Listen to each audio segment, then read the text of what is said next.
Assumptive, always assumptive. Don't ask them if they want to write a contract. They'll always say no to that.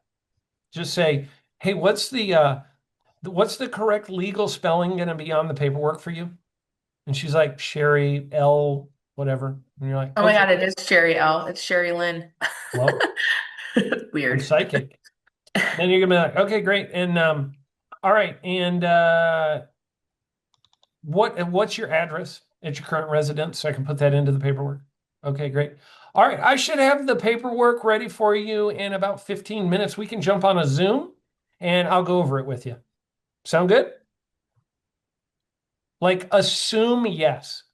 And if she pushes back, then it's like, okay, Sherry, feel like we found you the right home, feel like we found you the right neighborhood, feel like we found you the right price, payment. Everything is good. What is holding you back? And she's going to say something. You're going to do a circular close by saying the following right here. Is that the only thing that's holding you back? She's going to be like, well, yeah, it is. Okay. Then you overcome the objection and then you go back to the assumptive.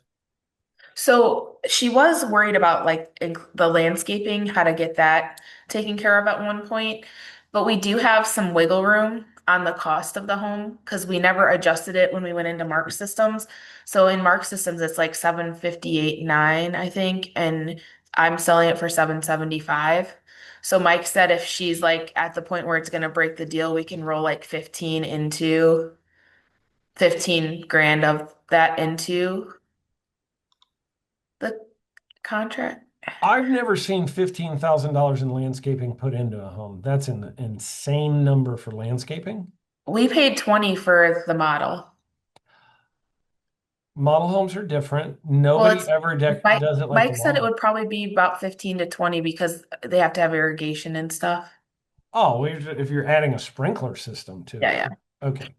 Um, okay, what I would do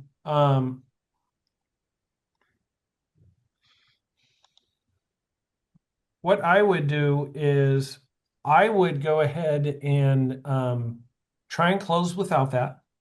Yeah. If she says that that's the thing that's stopping her, I would say, so are you saying if we could find a way to fix that, you're ready to move forward today? I'm telling you guys, you got to use this kind of language. It will close your deal. Mhm. Whatever her hinge point is that she's pushing, go, if we can fix that, are you ready to move forward today? What you missed is when you jumped off. Natalia said she had this customer yesterday that was like beating her up about the incentive dollars. And she kind of had the ability to have this incentive money in her back pocket. And what I told her to do is say to them, hey, if I can do that for you, are you ready to move forward today? And that like changed the whole conversation. But you got to make it like, if I can fix that, are you ready to move forward today? Okay.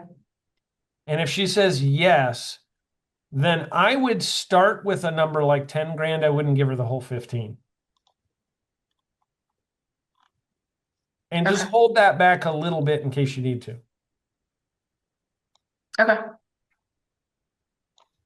Because I think she won't think she isn't going to be like knowing what that number is, anyways. Well, her realtor is getting estimates for her, so she might know. I would just tell her I'd be willing to put a $10,000, you know, $10,000 towards that for her. Okay. I think you'll get her over the hump. What Okay. time is she meeting with Steve to discuss this? I don't think there's a formal meeting. I called Steve this morning and asked him to send her the information. I think you need to follow up with her in a text and say, did you get the answers to your questions about the 321? Okay. And then if she says yes, I would call her and go through that whole process with her. Okay. Natalia, were you doing the shake weight workout? Is that why you had to get off for a moment? Yeah, sorry. I have a timer and it alarmed me to go ahead and start on the 10-minute Good. routine. So yeah, had to I understand. get that out of the way. I do have a question though. Yeah. I'm getting a little friendly with our competitors on social media. And I'm like getting all these wild ideas. Like maybe we need to like do a softball match or something. I don't, maybe not that, but maybe like I, I think I'm a pretty nice person. They seem nice. I feel like we need to like get to know one another, but I don't know how far we want to take this. So The competitors? yeah, especially in like Rogersville and Fall Creek, like the bustle team and What would be the benefit for you in that? because it keep your friends closer, but your enemies or close, but your enemies closer. That's why I keep Jordan in this office with me. I know. So He I'm knows just too thinking much. if they like us, if they like the team, then they'll have such a hard time saying anything negative about us. Or I think it's I don't think you need to like have Christmas Eve with them, but no. I Okay. think it's fine for you to do what you're doing, but I wouldn't put a ton of effort into that. I never did, and we still sold lots of homes. They are, to me, I don't think you have any competition. If you follow the process that we're going through on a regular basis, I don't think you really have competition. I think you're essentially going to once in a while get a customer who's going to buy from your competitor for reasons that there's nothing you can do anything about. Like they have a move-in ready home and that client really wants to just move in right now and you don't have one. Like that's where you lose deals. A good salesperson like yourself who's really good at working with customers, if you start talking to them, you guys have to go shop your competitors. I'm telling you, what you're going to find out is that they suck at selling homes. They suck at selling homes. They're terrible at it. They don't know what to say to the customer. They don't do a good job at all. In fact, they say things that repel the customer from them most of the time. Mm. I'm just saying, like, I think it's fine to be on a good relationship with them, but I don't think you need to be like buddies with them, if that makes sense. I'm like Natalia. I love a good buddy. I Like, know, me let's go have a too. drink. That must be a girl thing. I don't know. That's not Same thing with Kenzie. Erin, you know Kenzie, right? Yeah. Travis. Yeah. I mean, we talk about this every day. She's like, I don't know you, but I freaking love you. Let's go out. I'm like, what are we waiting on? Let's go. See? Yeah. That's funny. Ty asked me the same thing the first time I met him. I He's bet. like, "What are you doing tonight, big guy? You want to go out?" We It was a don't make little it creepy. We make Yeah. it cool.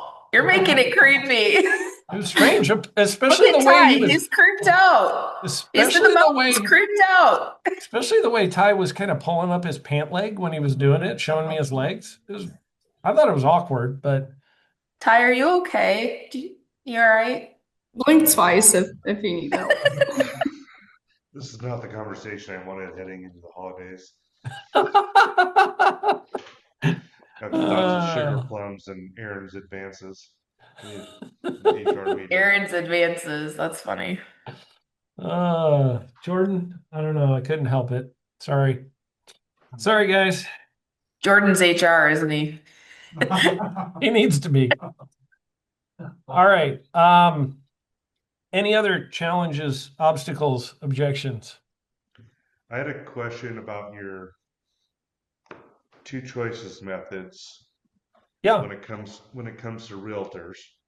Yep. And trying to book our one-on-ones. I feel like, and tell me how to go around this. With a realtor, because they're always so busy. If I'm like, hey, I have a 9 or a 4, do you find often they're like, oh, they're just gonna be like, oh, I don't know, that busy. It's like you just keep, if they say neither of those work, you just keep making up new numbers. Is that the game to just be like? Okay, Yeah, I think you can quickly pivot to you give them two choices. I just have and the two choices you start with are Tuesday or Thursday in that script. Right.